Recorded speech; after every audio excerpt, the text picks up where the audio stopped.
हरिओम। आप सभी का अभिवादन, अभिनंदन। आज से ठीक 10 दिन पहले हम मिले थे। हमने अपनी यात्रा शुरू की थी, आपको याद हो, उदालक ऋषि और श्वेत केतु छांदोग्य उपनिषद से। और मैंने आपको कहा था याद रखना, समापन भी हम वहीं से करेंगे। एक अद्भुत यात्रा है जो हमारे जीवन का उद्देश्य, गोल है एक्चुअली। अब वो मैं आपको उतनी तरह से डिलीवर नहीं कर पाया, वो बात अलग है। लेकिन मार्ग यही है, आनंद का मार्ग तो यही है। अल्टीमेटली इसी के ऊपर हमें सोचना है। चलिए वापिस उदालक ऋषि और श्वेत केतु पे आते हैं। पांडव अज्ञातवास में है, वन वन भटक रहे हैं। ठीक है, अज्ञातवास में एक आश्रम में पहुंचे हैं पांडव। और वहां जाते उनको बहुत ही अच्छा सुकून मिलता है। वहां के जो वाइब्रेशंस है ना, वो बहुत ही आनंददायक वाइब्रेशन है। तो पांडवों ने पूछे किसका आश्रम है? तो किसी ने कहा ये लोमेश ऋषि का आश्रम। लोमेश ऋषि। फिर आगे बोले कि नहीं, लोमेश ऋषि का तो वर्तमान में आश्रम है। ये आश्रम उद्दालक ऋषि का है। ये आश्रम उद्दालक ऋषि का, कभी उद्दालक ऋषि और श्वेत केतु होते थे वहां पे, उनका आश्रम। ओहो, तब तो निश्चित ही ये राजा जनक के समय के लोग थे। उद्दालक ऋषि बहुत बड़े ऋषि थे। उनके एक बिटिया थी, उसका नाम था सुजाता। उनके आश्रम में कई लोग शिक्षा ग्रहण करते थे। एक साधारण ब्राह्मण थे, उनका नाम था कहोड़ ऋषि। उनका नाम था कहोड़ ऋषि। ठीक है, उदालक ऋषि के बड़ी बिटिया थी ये।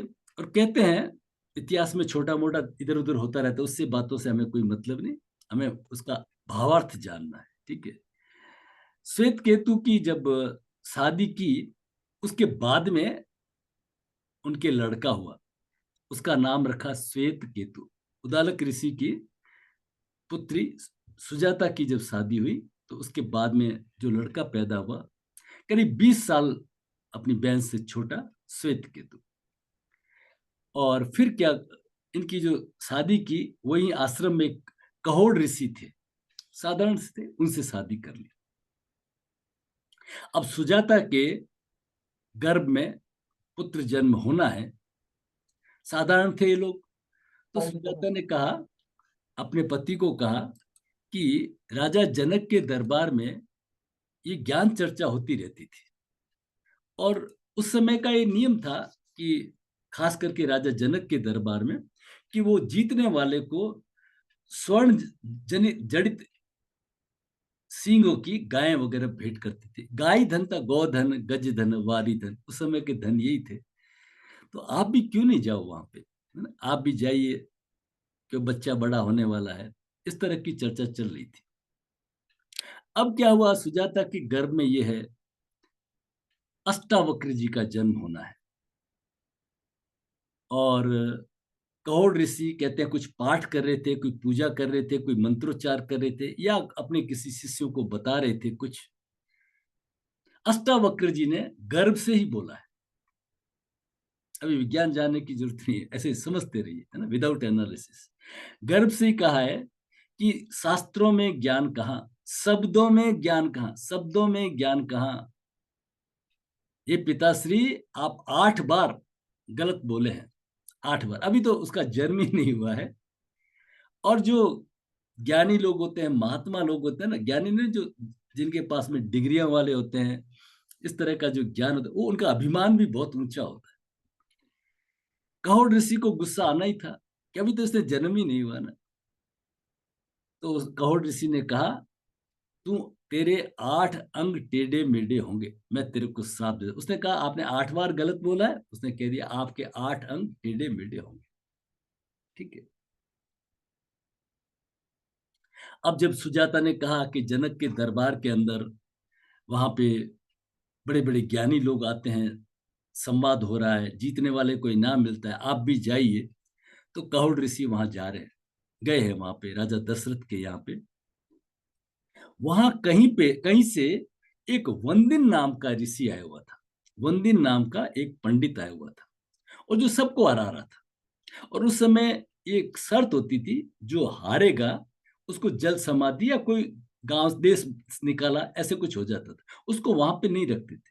अलग अलग मीनिंग थे। कुछ लोगों का कहना है कि जो अज्ञानी है उसको दूर कर देते थे, ताकि वो अपने अज्ञान को फैलाए नहीं। ये मीनिंग होता था। क्या जो भी है, अब कहोड़ ऋषि वहां पहुंचा और वन दिन से शास्त्रार्थ हुआ। कहोड़ ऋषि हार गया, तो कहोड़ ऋषि को जल समाधि का आदेश हो गया। इधर क्या हुआ, उस समय बाद में सुजाता को अष्टावक्र जी का जन्म हुआ। जब अष्टावक्र जी का जन्म हुआ, तो ऋषि उद्दालक ने और इन सब ने मिलकर एक निर्णय लिया कि इस बच्चे को ये नहीं मालूम पड़े कि इसका पिता नहीं है, नहीं तो इसका जीवन बड़ा मुश्किल होगा। तो उद्दालक ऋषि ही इसके पिता है, इसको यही समझाया जाएगा। श्वेत केतु और उद्दालक दोनों भाई है, ऐसे समझाया गया कि ठीक है, सब एग्री हो गया। चलता गया, 11 साल 12 साल होने आगे, दोनों भाई भाई। एक दिन भाई भाइयों में झगड़ा हो गया, उद्दालक ऋषि और श्वेत केतु में झगड़ा हुआ। अष्टावक्र जी और श्वेत केतु में झगड़ा हो गया। ठीक है, तो श्वेत केतु ने कह दिया, अष्टावक्र, ये उद्दालक ऋषि तेरे पिता नहीं है, ये तेरे नाना है। बस गुस्सा आया उसको। उसको लगा कि आज तक मेरी माँ ने क्यों नहीं बताया। उसकी माता ने कहा, तुम जानने की कोशिश मत करो। नहीं, अष्टावक्र ने कहा, ये तो आपको बताना ही पड़ेगा। आखिर सुजाता ने सब बता दिया। इस तरह तेरे पिता गए थे वहां पे शास्त्रार्थ करने, और फिर उनको जल समाधि दे दी। अष्टावक्र जी 12 साल की उम्र में, 12 साल की उम्र में टेढ़े मेढ़े, हाथ में लकड़ी ली हुई है, और सीधे जनक के दरबार में पहुंच गए। अब जनक के दरबार में उस समय भी वो वंदिन ऋषि आया हुआ था संजोग से, और शास्त्रार्थ चल रहा था। और बड़े बड़े बुजुर्ग लोग, 60 साल के, 70 साल के बड़े बड़े ऋषि, वो भाग लेते थे। और ये 12 साल का बच्चा खट खट करके पहुंच गया। द्वारपाल को बोला कि राजा जनक को कहो, मैं शास्त्रार्थ करना चाहता हूं, मैं वंदिन को हराने के लिए आया हूं। उसने रोक दिया, ये बालक तुम्हारे लिए काम की बात नहीं है। लेकिन उस बालक की जो आवाज थी ना अष्टावक्र की, वो राजा जनक के कानों में पहुंच गई। और राजा जनक ने कहा, उसको अंदर आने दो। अब ये टेढ़े मेढ़े, 8 जगह से टेढ़े मेढ़े, 12 साल की उम्र रही होगी, हाथ में लकड़ी लिए हुए, खट खट खट कर जैसे अंदर एंटर हुए। और जाकर के बोला, वंदिन को कहो मुझसे शास्त्रार्थ करे, मैं वंदिन को हराने आया हूं। तो एक हंसी की बात ही थी। और वैसे वो टेढ़े मेढ़े, तो टेढ़े मेढ़े को देख करके सारे जो पंडित लोग थे, जो सारे जो ज्ञानी लोग थे तथाकथित, वो जोर जोर से ठहाका लगाने लगे, खूब हंसे। और जैसे ही उन्होंने हंसी बंद की, और फिर अष्टावक्र जी ने जोर से ठहाका लगाया। जनक बोले, हे ब्राह्मण बालक, ये लोग जो हंसे थे वो तो मुझे समझ में आ रहा है, तुम किस बात पे हंसे। अष्टावक्र जी बोले, राजन, मैंने तो सुना था कि आपके यहाँ ज्ञानी लोगों की सत्संग हो रही है, शास्त्रार्थ हो रहा है। मुझे तो ये सब चर्मकार लगे, ये सब चमड़ी के जानकार लगे, ये मुझे तो चमार लगे। इन्होंने मेरी देह को तो देखा, मेरे देह के अंदर क्या है उसको ये देख नहीं पाए, है ना। तो ये चमारों की सभा है, ठीक है।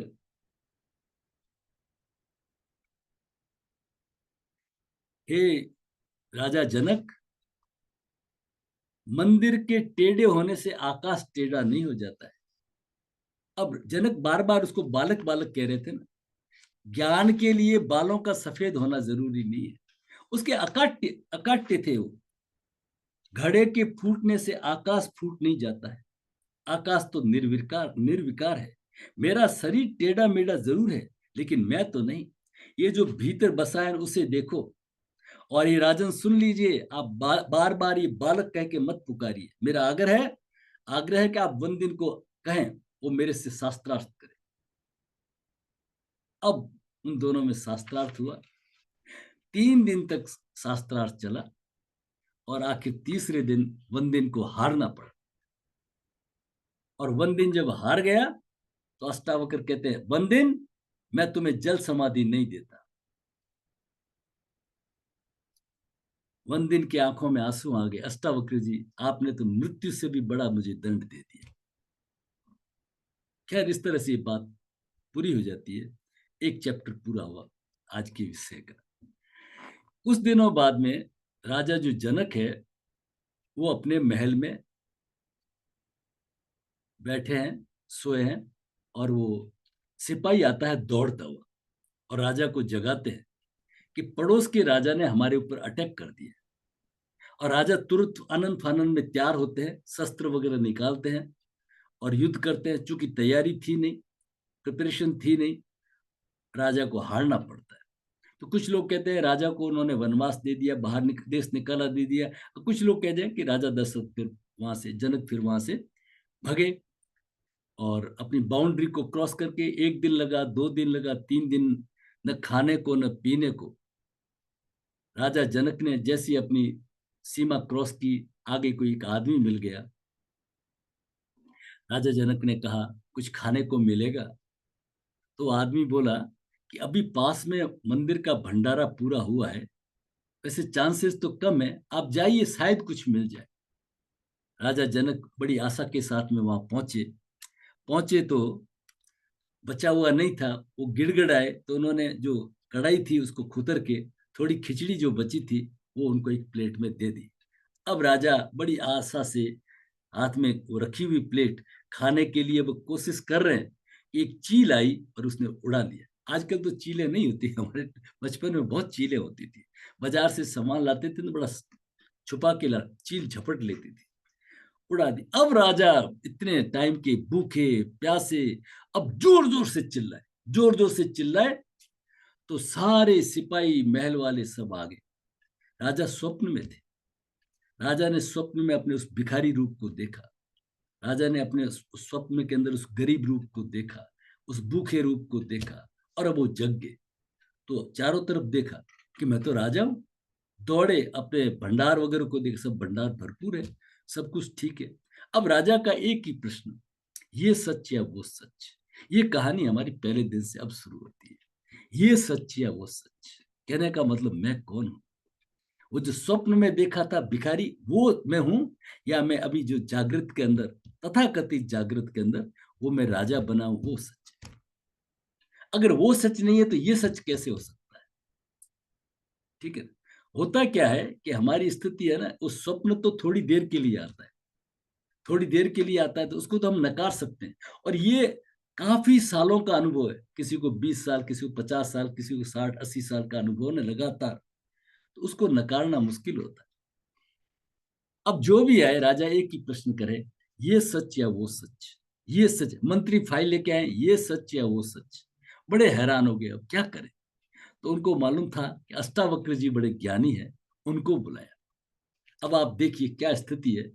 60 साल के करीब उम्र में राजा जनक है, वो नीचे बैठे हैं, राजा जनक नीचे बैठे हैं, और वो 12 साल का टेढ़ा मेढ़ा बालक ऊपर बैठा है सिंहासन के ऊपर, है ना। और राजा हाथ जोड़ करके अब अपनी प्रार्थना कहते हैं, और यहां से हमारा ये अष्टावक्र गीता शुरू होता है। बड़ा अद्भुत है, अष्टावक्र गीता बहुत ही अद्भुत है। अष्टावक्र गीता के बारे में ओशो कहते हैं, बकौल ओशो, ओशो कहते हैं मनुष्य जाति के पास में बहुत शास्त्र है, लेकिन अष्टावक्र गीता जैसा नहीं है। ठीक है ना।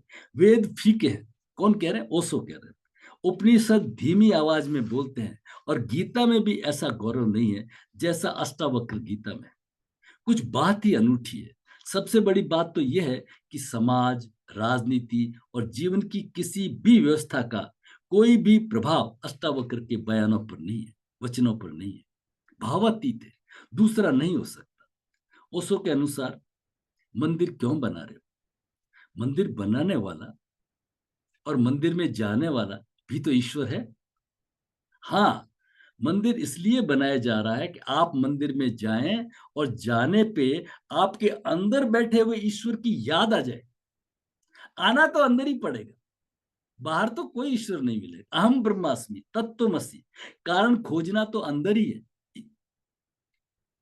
शास्त्र बार बार घोषणा कर रहे हैं, अहम ब्रह्मास्मि तत्त्वमसि सब प्रज्ञानम ब्रह्म शुम, और हम बाहर बाहर ढूंढ रहे हैं। जैसे राबिया के सुई की ढूंढने की कहानी से हमने समझा था।